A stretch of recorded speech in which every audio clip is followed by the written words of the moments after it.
This is the section on equipment and treasure, and it's a lot to go over. We'll first of all take a look at the art.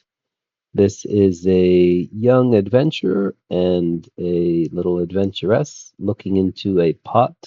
Magical pot is some sort of wizard's lab or alchemy, and again, kind of the romantic elements of RIN wanted to have. That part of the fantasy genre is kind of the male and female romance. You can see them looking in for items. Then you have this set of in the treasure chart. You have this sort of magic mirror with some potions and gems and things on it. Then you have the really powerful stuff. You have a Vorpal sword here on the bottom right, and the genie lamp, the most powerful of the items. And so we'll get right into the treasure. And I might be a little longer video. We'll see. I'm not going to go over everything because it'd take forever. But here's the information. Equipment and treasure during character creation. Adventurers select their items from their class, and then you also have optional starting treasure, which I always do.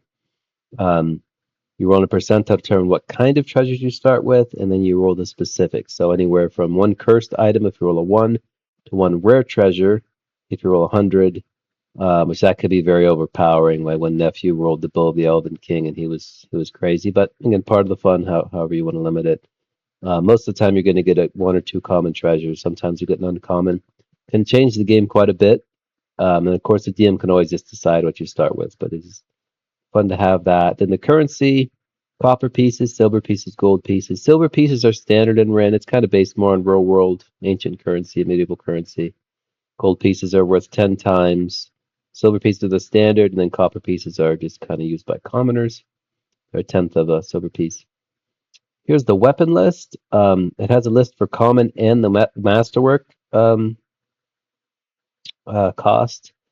And then weapons in RIN determine your AT bonus, and they add to your attack and defend. And the damage dice vary, and they have a few special qualities. It's all pretty straightforward stuff, really. There is a chart for if you want to determine which weapon you randomly find. I usually tie weapons to the classes as they're useful. It just depends how you want to do it as a DM. But if you look at something like a war axe, +3 the attack roll, so it'd be your strength +3, defense no bonus because it's purely offensive, and it's a D10, so the largest of the dice. Although some classes can bring it up to a D12 depending on their abilities. It's heavy, two-handed, and then I also have some little details on uncommon, rare magic weapons, what kind of stats they get, and masterwork. But yes, if you look at a weapon like a shield on the offhand gives you a +2 to your defensive roll. That's one unique element. Normally, the defensive bonus isn't cumulative. You just take the main hand weapon, and the offhand weapon is just used for offense. Or the shield, it is cumulative, the defensive bonus. And then two-handed weapons, you obviously you're using both hands, so you only have one. So long sword, +1 attack, +1 defend, D8 damage. I won't go over all this, but it's if you take a spear, it's a defensive weapon, so it's going down the spear. It is a short spear, 0 to the attack, but +2 to the defense. So if you combine that with a shield, you'd have a total of 0 to your attack, +4 to your defense. You'd be a very defensive character. It has reach, it has throw 20, it has versatile. Again, these are pretty straightforward stuff, and little details. I don't have ammo in RIN. You just have, if you have a bow, you just have a quiver. It's endless. Throwing daggers, you don't keep track of them. You can throw them all the time. It's an abstract mechanic. Again, if you wanted to get in and track all that stuff, you can. RIN doesn't really worry about that. Armor,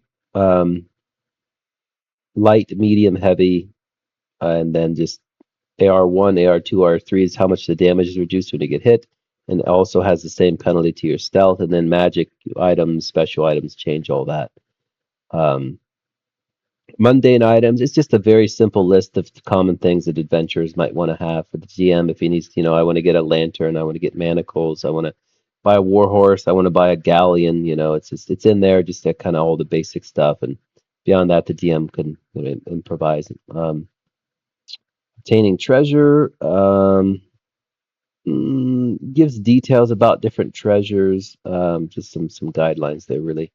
Now we get into the treasures themselves. There are 3 types. And when it says treasures, it's talking about magic treasures. So these are like for almost all like magical or really special treasures. There are 3 types: common, uncommon, and rare. So common. Well, I'll just read it. There are three types of magical treasures. The GM may predetermine which treasures are found, or may he determine treasure randomly using the following charts. Common treasures provide simple boosts to character power, while uncommon provides significant powers that may imbalance some game elements. Rare treasures should be given out seldom and with caution, as they significantly alter the power level of the character who possesses them. Using treasures. Some treasures are single use, others apply a constant effect, and still others have a number of charges to expend, such as wands, until they stop working. The GM may alter use limitations as desired. This kind of goes without saying, but just to put it in there so you understand this is all subject to the GM, how he wants to modify these. So we've got arrows of explosions, arrow felling. These are the one is that you shoot it and a fireball bursts out around the target.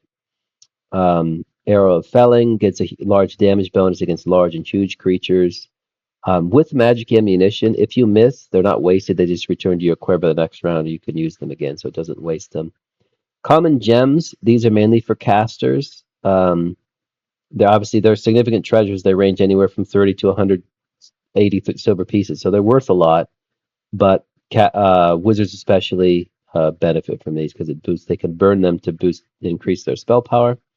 Elven Way Bread is used for traveling, gives you a vitality bonus. Gypsy Flask produces a totally random item. Iliac Fire, you chuck it and it's just a potion of explosions. Elixir of Life, it just heals you and gets rid of a lot of bad effects. Masterwork Weapon gets a damage bonus. Masterwork Buckler gives you a prowess bonus when you equip it. Masterwork Armors have their encumbrance lowered by 1. Ointment of Light produces light for 24 hours to a creature object. Phial of Mercury makes makes an item magic if it's already magic, a weapon magical, and gives it bonuses. If it's already magical, it just gives it a damage bonus. If you drink it instead, you gain immunity to gaze reflection. It's kind of like this mercurial mystery of this mercurial, how it works. Potion of Healing heals all damage when imbibed. With RIN, I just made one type of healing potion. It heals everything. DM can give it out as he wants. It's obviously very powerful. And also potions in RIN, when we get to the uses, you can drink one potion around for free. So there's no, how you give them out, how you want to use them. If I got 8 healing potions, I got it's really powerful. So you just keep healing and healing and healing. So after going through a lot of different ways of doing this, it was the best method. And the GM just picks how he wants to give them out.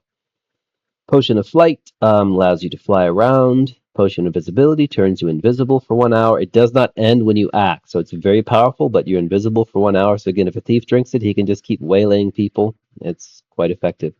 Potion of Striding just gives you very, very fast, and you can leap really far.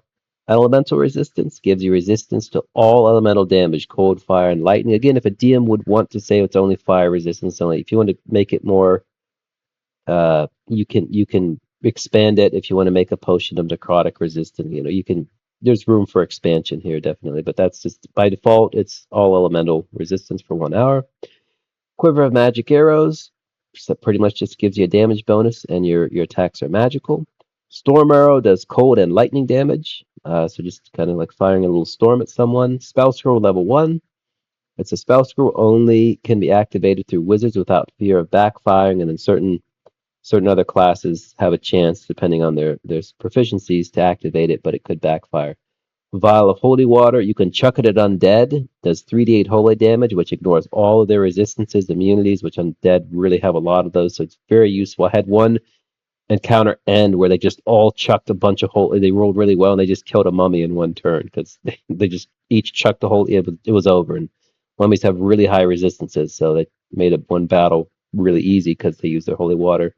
Also gives you bonuses against their checks, their attribute checks against their ill effects like paralysis. So very useful if you drink it. You can either throw it and do damage, or you can drink it and protect yourself. RIN has class-specific treasures. So in addition to regular common treasures, if you roll really high, you roll 96 to 99, you get a class-specific item, and it's going to be matching generally to your class. That's the idea. And the GM picks one of these, or you can discuss with the player which they want, but these are just tied to the class, and they're more powerful. So Amber Incense doubles the damage of a Prayer of Wrath, or doubles each Bonus granted from the prayer of blessings, and now the blessings granting +2s instead of +1s. Beast Charm grants +10 to a lure check and doubles the number of affected vitality. You can charm a very powerful creature. Um, Tersagara's Pearls summons a random monster for the Lizard Band Shaman. They can be, depending how you rolls, they can be very powerful. Um, the dwarf gets a magical pickaxe. Elven Wine is restores per rest uses of spells. Flute of Merriment's really entertaining. The bard basically plays the flute, time stops, everyone gets healed. You have this banquet, and you come out with a bunch of cool advantages. Four-leaf clover for the bard. It improves his fortune ability. Golden horseshoe. It just gives the centaur knight combat bonuses and an 80-foot leap, which is very powerful. Horn of valor can be used by the bard or the barbarian, and they have different effects. Languid poison weakens an enemy when the when the thief uses his deadly poison. You got magic glyph, magic pipe, magic tater. The halfling burglar has a magic tater. Master snare, merskill boots, moonstone, myconic salts, niter, orcish imp for the grey elf necromancer gives him a little imp to use. He's kind of trapped in a cage. Paralytic poison, pendant of magecraft, periapt of thraldom, potion of bloodlust for the barbarian when imbibed, heals all wounds and grants the barbarian plus damage with all attacks for 1 hour. So again, it's themed. These are all themed to the class, and basically the potion of bloodlust is like a healing potion that gives you just a large damage bonus. So it's if it, oh, but only when the barbarian, it only affects the barbarian in that way. If anyone else drinks it, it would just heal their wounds. Ring of Backstabbing, like it sounds, proves the damage dice of the thief's backstab. Ring of Haste gives the warrior a second turn once per rest. Rod of Division, Rune of Protection, Runic Gem, Talisman of Whispers, Warding Candle. So I could read all of these. People reading the video, if they want to pause it and read them, the details are there. I just kind of did some highlights. But the idea is it's usually tied to a class feature or to something very specific to the class and gives them a significant advantage. Uncommon treasures. These can be somewhat imbalancing. So again, given out much more rarely, and we will go through them. Amulet of Resistance gives you resistance, meaning you take half damage from either cold, fire, lightning, poison, necrotic, psychic damage. So again, potentially very powerful, and it's just a permanent effect while you wear it. Belt of Teleportation. Once per rest, in addition to other actions on his turn, the wearer may teleport up to 400 feet away. This teleportation may instead be made preemptively in response to the action of another creature, such as teleporting away from attack before it lands. So it gives you a powerful defensive ability and also just the ability to teleport. It has all kinds of great uses. My one nephew had a thief who had it, and he was very hard to injure because he had a bunch of other high-level thieves get a lot of defensive resources, and he actually beat a Valkyrie one-on-one. And Valkyries and RIN are incredibly powerful, but combining all of his abilities, he beat it. Blessed Ointment, just a very powerful healing and curing ability, gets rid of all kinds of nasty effects. It's like a super healing potion and protective. Protect gives you +4 to all checks made to resist ill effects until rest. So ends a bunch of bad stuff and then protects you further. Boots of Speed doubles your movement and gives you a prowess bonus. Braces of Archery, damage bonus with ranged weapons. Circle of the Elements grants D8 fire, cold, or lightning damage to all attacks, magical or otherwise. All the wizard spells are going, all the warriors' attacks. It's just very, very, very powerful. Cloak of Silent Shadow sets your stealth to +6. So for very, very clunky characters, even that aren't clunky, makes you very stealthy. Drinking Horn of Melloc gives you a healing potion that refills basically once per hour. Iron Gauntlets gives you a damage bonus to all melee attacks. Lightning Rod, you can shoot out a bunch of lightning bolts, very powerful. Knife of Throwing, you throw it, it comes back to you, it does extra damage. Then you have magical bucklers, light armor, medium armor, heavy armor. They all have better stats. An increased armor rating, lower encumbrance, and then the buckler and shield give you a prowess bonus when you equip it. Magic Wand, cast spells. Has 3d6 charges, but you can cast spells, very powerful for the wizard. Vial of the Elements, you throw it a very large range, can be thrown 120 feet. The idea is it kind of projects out. and does 3d8 fire, 3d8 frost, and 3d8 lightning damage to a 60 feet sphere. So it's massive elemental explosion used offensively. If you drink it, it grants immunity to elemental damage. Again, very powerful. You go and against a dragon, drink it, you're immune to his fire breath. So very, very powerful. Pixie dust, you're invisible for 24 hours. Again, very powerful. You can do all kinds of things with that. Ring of Invisibility grants invisibility for 1 hour while worn, has 3d6 charges. Again, very, very effective. Ring of Bulwark gives you an armor rating when wearing no armor. Very good for the barbarian because he can't wear armor. Spell scroll level 2, spell scroll level 3. Again, you can cast the spell through the uh, extra spell. Uncommon gem, worth anywhere from 300 to 1800, and if it's 1,000 silver pieces or more, it increases your spell power by 4 for wizards. So again, very potentially, not only is it worth a lot, you can use it for other things, but for wizards and mages and Grey Elf necromancers, it's even more powerful. Then we have just like the common treasures have class specific, there are uncommon class specific treasures that are even more powerful. So we'll begin with the Hilldorf Scoundrel. And again, you got to roll like a 96 to 99, so very rare. But when you get it, they're very powerful. Arbalest, the Hilldorf Scoundrel with this magical crossbow gains +2 AT and +4 damage. In the hands of a Hilldorf Scoundrel, it also gains an extra attack per round and +8 prowess. So attack, damage, prowess bonus, and an extra attack. So very, very powerful. Belt of the Vandal King for the Barbarian. Once per rest, the Barbarian may spend his whole turn performing a daunting feat of strength. He is able to produce enough force to move 20 tons in a single round up to 100 feet. This includes things such as ripping off a castle portcullis, picking up a small sea vessel and throwing it, or hurling a huge giant off a cliff. In combat, such effects deal D100 plus might percentile damage. So again, your barbarian has an 80 might, doing 81 to 180 damage. Just massive, very, very powerful. And again, all these are going to fit and augment the class design. Cloak of the Looking Glass. For the mage, while wearing this cloak, the mage gains +4 prowess, and once per rest in response to being attacked, he is preemptively placed under the spell effect of spell power 2d4 mirroring mirror image. So he gets attacked, 2 to 8 images shoot out. Now, preemptively, meaning before the attack lands, you've got, let's say, 6 images of yourself, and as combat begins, now you just have this great defensive ability once per rest that comes out. Enchanted Quiver Ranger. Each day, the quiver produces one random magic arrow. The ranger may keep the arrow until it is used or draw a replacement in the next dawn. You've got magic arrow, storm arrow, arrow of explosions, arrow of felling, arrow of disintegration, which gives plus D100 disintegration damage, or the holy arrow that gives plus 100 holy damage. So very powerful, potentially, and very useful for the ranger.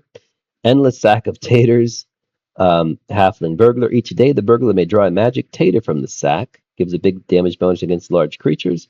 When he draws a tater, the previous one becomes a normal potato. If he ever chooses to jump in the sack, he will destroy it, bursting forth from it as a fully healed random tier 5 monster for 1 hour. So again, things are going bad.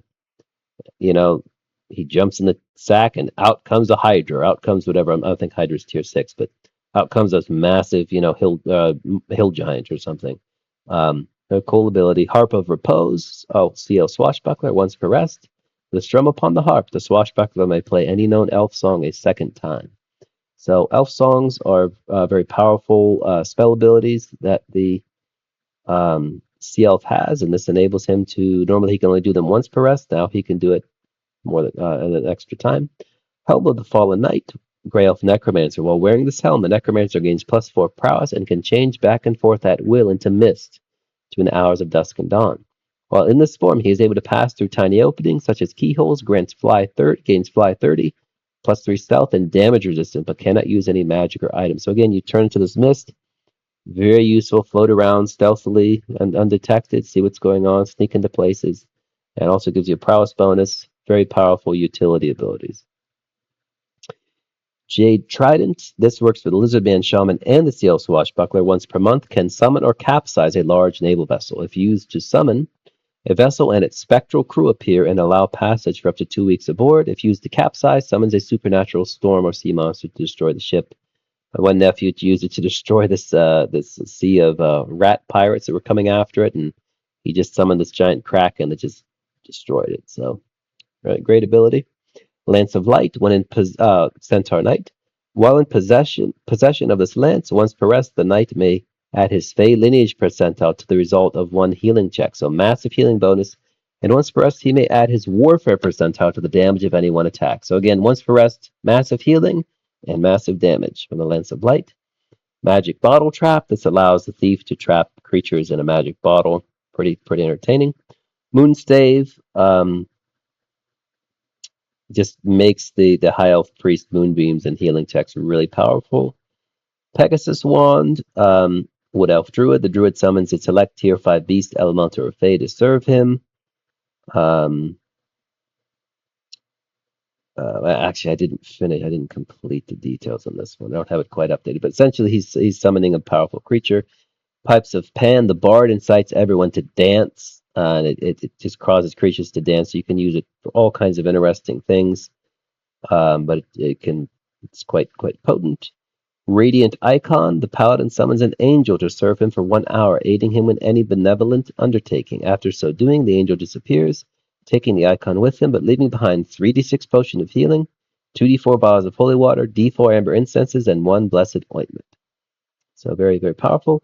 Ring of Wild Magic. While wearing this ring, when the warrior uses his fortitude, a random spell goes off with the targets determined by him. So the fortitude again is a big damage absorption that he ignores a bunch of damage. It also can trigger some really powerful magic and pretty entertaining under his control. But a random spell goes off. Ring of Wizardry grants the wizard +1 spell point and +1 spell power with one school or sub-school of his choice. Wand of Monster Summoning. For the wizard summons a random monster to serve the wizard for 1 hour. It goes anywhere, depending on how you roll, from tier 1 to tier 6. If you're 100, tier 6, 91 to 99 of tier 5, and then down to all the way to a tier 1. So it has some great uses. And those are the uncommons. Again, they can imbalance things. I mean, obviously you can see some of these abilities are really powerful, especially the class-specific ones. But again, given out as the DM, DM chooses ultimately. But yeah, if you do this, it will change things a bit. It won't be totally game breaking. You'll just have some significant advantages above where the class normally would be. Rares will be pretty game breaking. They kind of fundamentally change things, and there have a lot of class specific that are kind of and then a lot that still have a use though for the other classes. So if you roll them, they're still useful. So we'll go over them. Rare treasure descriptions: anti-magic ring, half damage from all magic, and bonuses against magical checks. Aurate wreath. We'll look at the Wood Elf Druid. When worn by a Wood Elf Druid, this golden crown grants him +20 prowess and causes all his spells to split, affecting 3 separate targets. When worn by any other mortal, it merely grants him +10 prowess. So again, the big weakness of the Wood Elf Druid, he has these really powerful single target elemental abilities. The big weakness is he just can't affect multiple creatures. Vast majority, he just single target. It splits them 3, so it gets rid of that. You're now hitting 3 separate targets, do really massive damage. So it kind of changes the class fundamentally, and gives him +20 prowess, which is a huge prowess bonus. So much more defensive. Axe of Legends, Barbarian. In the hands of a Barbarian, the solid gold war axe gains additional +3 attack, +3 defend, +6 damage, has a d20 for its damage die, and grants him resistance to all damage. So in the hands of any other mortal, it merely functions as a rare magic war axe. So again, +3 attack, +3 defend, +6 damage, d20, and resist. You're taking half damage from all sources, effectively doubling your hit points. Very powerful. Axe of the Mountain King, in the hands of a Hildor Scoundrel, +3 attack, +3 defend, +12 damage, +24 prowess, and deals double damage against giants and constructs. So there will just kill very powerful creatures that are kind of enemies or associated with the dwarves. Bow of the Elven King, in the hands of a ranger, this longbow gains additional +3 AT, +3 defend, +6 damage, +6 prowess, 140 feet range, and gives him 2 extra attacks per round. So, again, my nephew had this. It was his ranger that was actually rolled quite poorly. Started with it, and he was just mowing through things. Very powerful. Caduceus, High Elf Priest. In the hands of a High Elf Priest, this quarterstaff gains +3 AT, +3 defend, +6 damage, and +6 prowess. And once per rest, when he is felled or slain, he immediately resurrects fully healed and teleports up to 100 feet away. So again, daily resurrection when you get slain, on top of the attack, defend, damage, prowess bonuses. Very powerful, as you can see. Karn Blade is just a general weapon that it traps a soul in it when you kill him, and then you can spend the soul to get necromantic effects. Crown of the Gods is one of the most powerful items. The wearer gains resistance to all damage, magic, immunity, and all his attacks gain the effects of the Paladin's Prayer of Wrath. Again, an absurd item, but is there. I probably would make that like a temporary thing where you summon it or something. But taking half damage from all sources, you're immune to hostile magic, and you gain the Paladin's Prayer of Wrath, which means 2d8 extra damage, charisma bonus to AT, and all of your damage is holy. Every attack you have is holy. So throw us on a barbarian. He's retaliating with Prayers of Wrath. He's immune to magic, and you can see how it's just kind of game breaking. But again, if you roll a 99, that's what you get. Cursed Gauntlets of Disintegration, very entertaining. If you roll the cursed item, you get the Cursed Gauntlets of Disintegration, at least one option. Grants the wearer resistance to all damage, so very powerful. When combat begins, they activate, dealing D100 disintegration damage to a random target each round, including the wearer, other combatants, and large nearby objects. They can't be removed except with powerful magic. They put these on some sort of creature. I forget what it was. It was a ratling or something, and they conned him into it. And he was just wondering where he just disintegrated all their enemies, disintegrated a bunch of objects, disintegrated himself, and then there was just a pile. It was just a pile of dust, and then they left the Cursed Gauntlets alone. It was pretty entertaining. Dagger of Rude is a thief. In the hands of a thief, this dagger gains +3 AT, +3 damage, or +3 defense, +6 damage, +6 prowess, and allows him to add his deafness percentile to the damage of all waylay attacks. So just deafness percentile.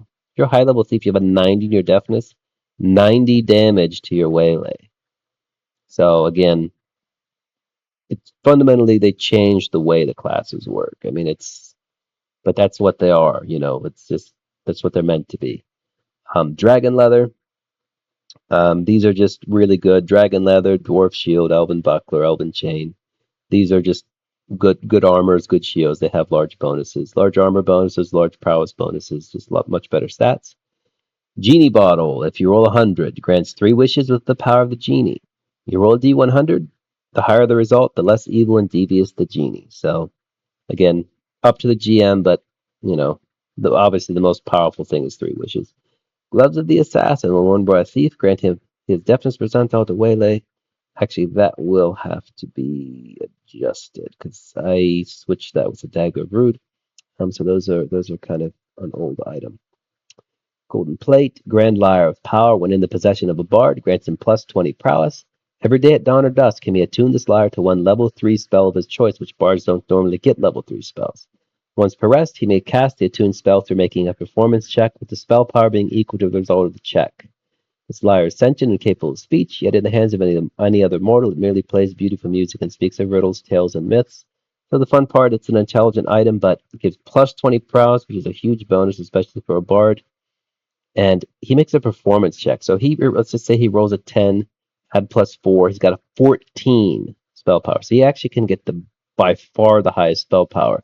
If he rolls well when this thing goes off. And I mean, it's just, but it's the Grand Lyre of Power. It's supposed to be that way.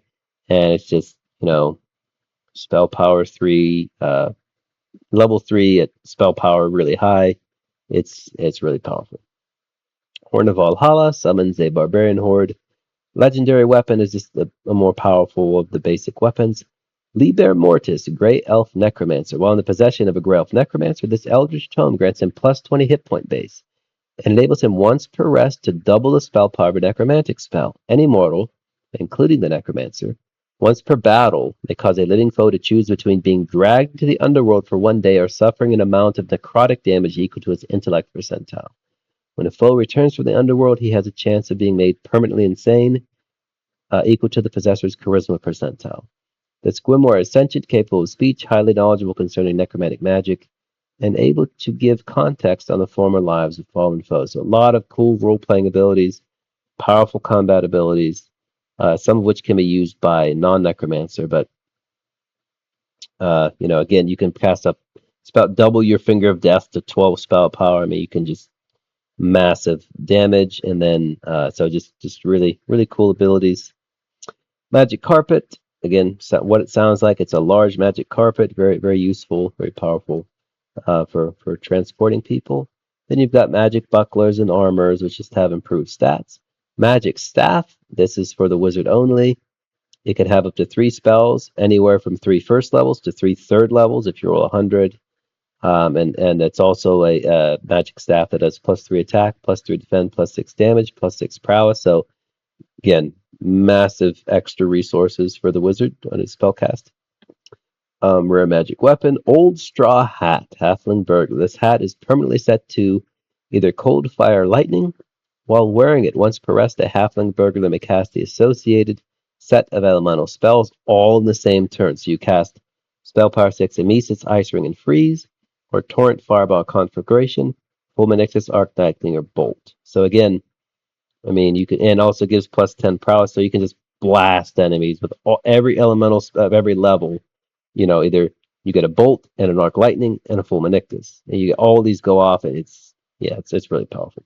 Potion of Magic Immunity is what it sounds like. Obviously, situationally very powerful. A rare gem, worth anywhere from 2 to 8,000 silver pieces. Very very powerful. Very very worth a lot. And then obviously, if you burn it, it would increase your spell power. But in general, it's just worth a lot. Can use it to purchase other things. And eventually, if I come up with an expanded enchanting system, these can be incorporated into certain magic items, but that'll be expanded content if it ever gets to that point.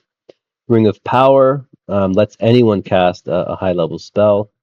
Ring of Protection gives you +40 hit point base, so that's extra 20 prowess, extra 20 vitality. Again, very huge bonus to your hit points. Ring of Regeneration, once per rest, when the wearer is felled or slain, he rises fully healed. If you had the Caduceus, a high elf priest with a Caduceus and the Ring of Regeneration, he would be resurrected twice per rest. Again, pretty crazy. Rod of Resurrection, Paladin. The hands of a Paladin, the solid platinum mace. Quarterstaff or Warhammer has additional +4 AT, +4 defend, +8 damage, and +8 prowess. It may also be used to cast Resurrection as a scroll 3d6 times. So you can resurrect, which resurrection either resurrects a living creature or does 200 holy damage to an undead. Ignores armor, resistance, all immunity, all that stuff. So again, very really powerful. For the Paladin, Scroll of Chaos just sets off a bunch of powerful magical effects. Disintegration does 200 points of disintegration damage. Petrification does 300 points of petrification to a living creature. Resurrection, I just told you what that does. 200 holy damage to an undead or resurrects a creature. Teleportation resurrects you and 10 up to 10 touching creatures to any area.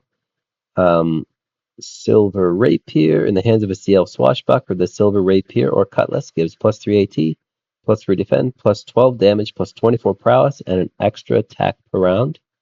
Spellbinder's Hat, once per rest, the wearer may cast any spell at spell power 10. That's any creature. You can have a barbarian with this. So again, really powerful. Spell Sword, this is the mage. This weapon, usually a longsword, in the hands of a mage, gains +3 AT, +3 defend, +6 damage, +24 prowess, and is under the effects of a permanent read spell as cast by the mage at +2 spell power. So it's just always reads with really powerful magic. Staff of Grand Wizardry. Really powerful item for the wizard that lets him do the effects of a Scroll of Chaos, Disintegration, Petrification, or Teleportation. The Stygian Spear is kind of an evil weapon that reflects holy damage. You take the holy damage, but it reflects back an equal amount of necrotic damage upon the source. Targ of Mayhem. The Lizardman Shaman. In the hands of a Lizardman Shaman, this weapon grants +3 AT, +3 defend, +6 damage, +24 prowess, and reduces the mana cost of all lizard magic effects by 1. So again, 3 cost 2, 2 cost 1, 1 cost 0. So you get some really powerful effects. You just keep casting it. A lot of 1 mana effects are really highly powerful. So just have a huge pool of ability of mana you can work from. Three-headed flail in the hands of a centaur knight. Spell gains +4 AT, +4 defend, +20 damage, and +20 prowess. So just huge combat bonuses for the centaur knight. Vorpal weapon. This is one of the most ridiculous items. Vorpal weapon. This weapon gains additional +4 AT, +4 defend, +8 damage, +32 prowess, and it uses a D100 for its damage shot. That means when you crit, you're doing 2 D100. So again, crazy weapon. You know, you only give it out if you roll a 98, you get the Vorpal weapon. So fundamentally changes how the class would work. War Gauntlets of Heorot. When worn by a warrior, he gains +40 hit point base and +10 damage with all attacks. So again, 20 prowess, 20 vitality, and +10 damage to every attack. Warriors already get a lot of attacks, so they're just really powerful. Winged Boots grant the wearer fly 120. And those are the rare items. You can see very powerful. An uncommon, pretty powerful. Common, really useful and interesting, but not game breaking. You know, and then these are, you know, for what you get in 4 pages, you get a lot of items here, and they've all been play tested. They've all been used. I think all of them. I don't think there are any that were missed. There's a few little tweaks to them, but they're really fun. And for what you get in 4 pages, it's a lot of magic items, a lot of variety there. And one of the things, obviously, with if we do expansions for RIN, I have so many ideas for magic items. Like right now, you have uncommon, you know, let's just say an uncommon magic weapon. Well, it only gets +1 AT, um, +1 AT, +1 defend, +2 damage, +2 prowess. So very generic, but I want to put a whole list of, you know, let's say 20 or even 50 different cool little cool. It could be role playing elements. They can be little tweaks. They can be. There's so much you can do with it. So I could have a giant variety of those things. You know, they allow you to detect, you know, items. They allow, you know, they give you what, you know, so many cool little abilities. Um, as talking weapon, you know, it can just there's so many cool things that you can add.